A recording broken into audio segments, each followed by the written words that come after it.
Cool. All right. Hi. Hey, it's just a perfectly normal podcast. Welcome. I'm just one of your perfectly normal hosts over here, Graham. Another perfectly normal Ashkahn standing here. And we have an announcement, Oh, yeah. which is things are winding down for the Daily Solutions podcast. Yeah, this month, November, will be the final month of our podcast. Yep, it's no November, no podcast month. No pod November. We actually talk a lot about our decision to kind of wind things down, what we're doing next in the world, big projects, big ideas, deep thoughts in a different episode. We have a special announcement if you go back a few episodes in time that you can listen to. But fun news. Super fun news. Super fun news. Our final episode is going to be a 2-hour live podcast where you can call in and talk to us, and it won't just be like us talking to each other. Yeah, you'll be here. In fact, you can even call in and host alongside us. Yeah. In fact, you can call in right now and just wait on hold until this episode happens, and you'll be first in line. And when is it going to happen, just for the people who are waiting around? November 29th, so it's going to be a little bit of a wait. But November 29th, 3 to 5 p.m. Pacific time. Yeah. Yeah. Be there. Yeah. Show up. Yeah. It'll be cool. It will be. And in the meantime, we have another question to answer for you. Today's question, which is, how picky are you? Ashkahn. No, it doesn't say Ashkahn. How picky are you about how things are set up at Float On? Should the towels all be folded the same way? Should the room look the same every time? Am I being too picky about wanting everything to be perfect and the same each and every time someone comes in to float? These damn millennials have all sorts of misguided ways to fold laundry or how something looks neat. And it's making me wonder if it's them or me. So please tell Met he's smart business move. Wait, what? Oh, please tell me the smart business move is to be orderly and consistent, and millennials are just millennials. Thanks. We can't really tell us what we're supposed to answer you with in your question, you know. It's called a statement, not a question. In fact, I'd say you might even define that as an imperative. Yeah. So, go look up what a question is and maybe try resubmitting that form, huh, buddy? So should you listen to the young ruffians you've hired to work in your company? Well, I mean, I guess ignoring the millennial part, right, is... These skibber-scabbers are coming in and putting towels wherever they want. How picky should you be? Should you be a micromanager? Should you have define like everything? A set protocol for like towels should go everything here, always be the same? slippers go this way. Or should it always be different? Like never, it's actually required the towel is filled with different every single time. Yeah, tongue from like underneath the back of the float tank now.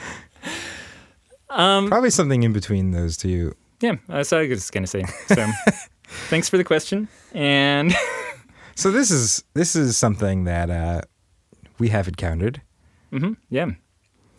And the interesting thing is, our employees are more demanding of things being the same every time than we have historically been. Which maybe says more about us, because we've always started at a place of very little protocol or control. Sanity, control, general structure. So more than like basically the extent that what we said was the like protocol for things was just that it had to look nice. Yeah. Like, I mean, you look at that towel. Does that look like a nicely folded towel to you? And they'd either be like, heck yeah. Or they'd be like, you're right. Or they'd be like, no, it doesn't. And we're like, don't be so hard on yourself. That's fine.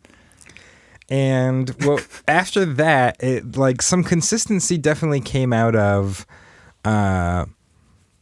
like efficiency, I think.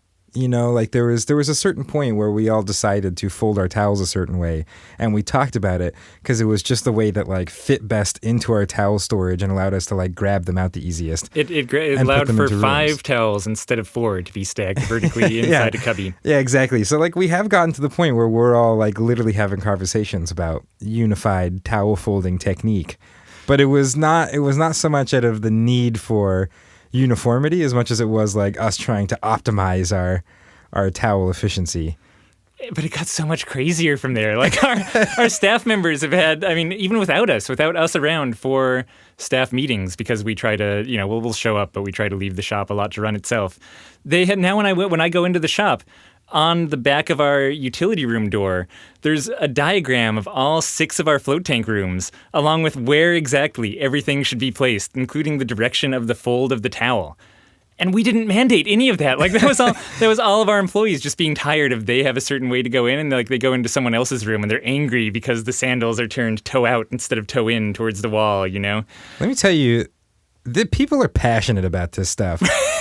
Some of the longest threads in our logbook, which is where we keep all of our communications, are people arguing about towel folds. We had a day, so we planned a day a couple of years ago where we got everyone together. So we had everyone's schedules try to line up for a day, and we actually kind of blocked off floats, and we did a full kind of cleaning knowledge exchange day where, because one of the things with running a float center is that there's only a couple people working together at any point in time. So part of this could just be like night shift does it a certain way and day shift they learn to do it a different way, or there's stuff like that can happen just with the nature of our businesses. Yep. So we decided to do a day where we get everyone together and just kind of like go through the way we cleaned everything, and basically just have it be a place where people could exchange good tips with each other, being like, oh no, I actually found like a way faster way to do that, and to make sure that people weren't missing things because they didn't understand the reasoning behind them, like spraying something and making sure it sat for the amount of time it needs to sit to kill certain things, right? Like, so it was both of those things. It was like quality You'll find control. a reference to the episodes where we talk about that hard surface disinfectant in the show notes, by the way. So it was like quality control, and it was like knowledge exchange was the purpose of this. And so we talked about a lot of stuff. And one of the single biggest conversations ended up being about this. Like, I was there talking about it, some of the different logic behind the sanitation. And then it got into this whole like, we were looking in a room and determining where to put the slippers, which direction to point them, like which shelf to put the towel on. And I couldn't even keep up. Like, I had to just like step back and be like, I don't know, man, like you guys sort this out. And they like, I haven't talked about it for like an hour.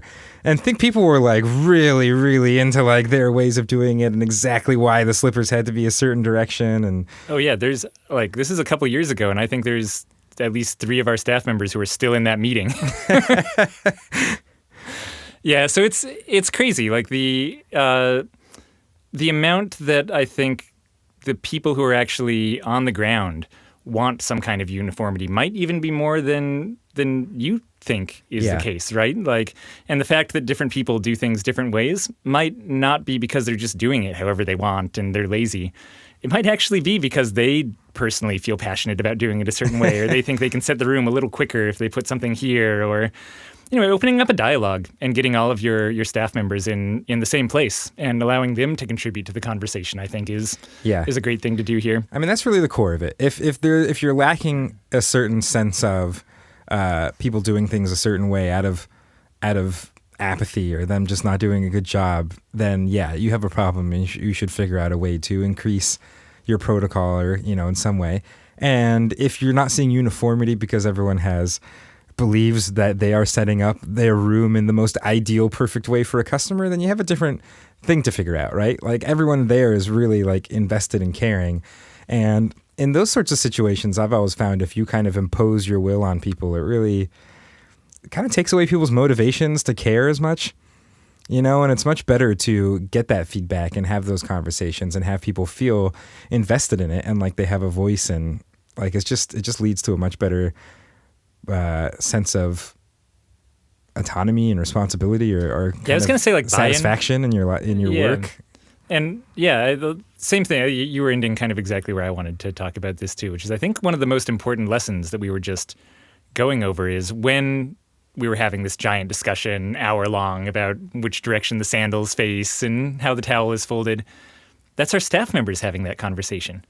And as a result of people actually controlling what it is they're doing day to day, they buy into it and they do subscribe to it. And they know that if they don't go along with this group decision, that they're kind of letting their other coworkers down. They're not just, sticking to the man or something like that. So like just for anything where you don't feel like operations are going as smoothly as you want, or things in your shop aren't going quite the way you want, or the staff members that you have aren't don't have the passion that you used to have or something, talking to them, opening up a discussion and letting them suggest solutions to the problem. Just saying like, hey, I want more interaction with customers, or in this case, hey, I want more consistency in the rooms and I just want everything to look nice for people. Let's talk about ideas, and have them suggest things and find out what's on their minds. And the result of that is often A, very surprising, and B, way more meticulous and crazy than you would come up with yourself. So yeah, totally suggest that as a general method for honestly like most staff problem solving. Also, the result of being able to share your opinion and feeling heard is pretty powerful, even if things don't go the direction. Yeah, I totally agree, man. Anyway, back to this story that I was telling. What I'm saying is when you're listened to. Yeah, no, I got you, man. Anyway, what was I think that we have another question we need to answer coming up here. All So. right, we can go to that. Okay. They when someone gives you the respect of listening to what you're saying, it's just a lot easier to like go with something. All right. If you guys have more questions, you can go to floattanksolutions.com/podcast and we'll answer those there. What? Anyway, if you guys have any more questions of your own, head on over to floattanksolutions.com/podcast. We'll go ahead and answer them there. All right. I may not be here next time, but I'm sure Graham will take care of it. And bye, everyone.